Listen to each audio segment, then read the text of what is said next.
अब आज हम बात करेंगे कि अब सारे एग्ज़ामों में हाई कट ऑफ जो है उसका रीज़न क्या है जाने का। तो मैं बात करूँगा हाई कट ऑफ जाने का रीज़न पता है क्या है? ये सबसे ज़्यादा हो गया age relaxation. Age relaxation main factor हो गया। दूसरा ही जो बहुत सारी शिफ्ट में बच्चों का एग्ज़ाम होता है, इसका भी रीज़न होता है, बहुत सारी शिफ्ट का हो गया।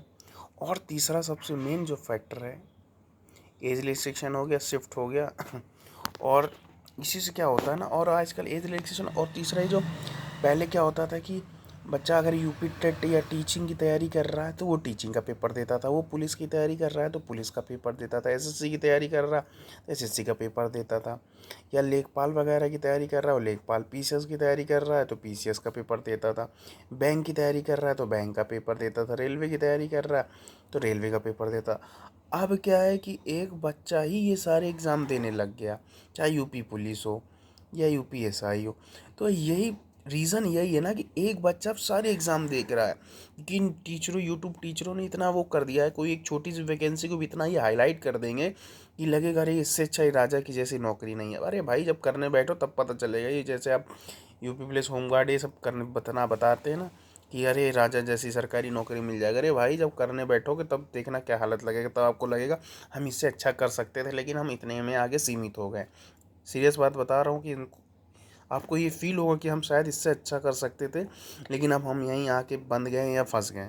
मैं नहीं कहूँगा फंस गए हैं कि उसका मतलब ये, लेकिन आप मनी मन आपको खुद ये फील होगा। तो हम बात कर रहे थे इतनी हाई कट ऑफ, ये हाई कट ऑफ रीजन यही जानेंगे कि अब एक बच्चा ये सारे एग्ज़ाम देख रहा है तो किसी की सारी एसएससी की तैयारी कर रहा है तो भाई उसकी मैथ अच्छी है, उसकी रीजनिंग अच्छी है, भाई हिंदी सभी की ठीक होती है, जीएस में ठीक, तो वही सभी कंपटीशन बढ़ा दे रहे हैं। अब पीसीएस का बच्चा है उसकी जीएस अच्छी है, भाई सी साइड के लिए वो रीजनिंग पढ़ता ही है, मैथ पढ़ता ही बेसिकली। तो अब क्या हो रहा है ना, सारे बच्चे सारे पेपर दे रहे हैं। अब वो कोई बच्चा बीटेक छोड़ के पेपर देने आ रहा है, कोई बीबीए छोड़ के भी कंपटीशन में कूद गया है। मतलब जितने प्राइवेट सेक्टर में लोग जॉब कर रहे हैं तो वो भी कंपटीशन की फील्ड में कूद गए।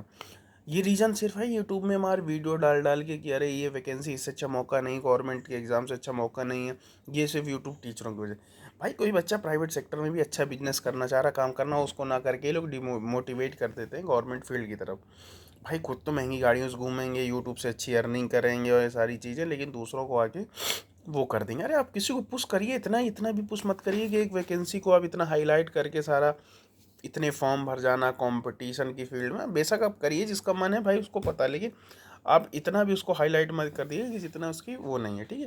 तो यही सब रीज़न है हाईलाइट, ये रिलैक्सेशन मिल जाना, इसमें जो पीसीएस का बंदा 30 साल का वो भी पेपर दे रहा, ठीक है। शिफ्ट वाइज का भी बहुत फ़र्क पड़ रहा है, शिफ्ट की वजह से ही, नॉर्मलाइजेशन की वजह से कट ऑफ जाने का डर रहता है। तो यही सारे रीज़न हैं जो कट ऑफ हाई जा रही है, ठीक है। Thank you.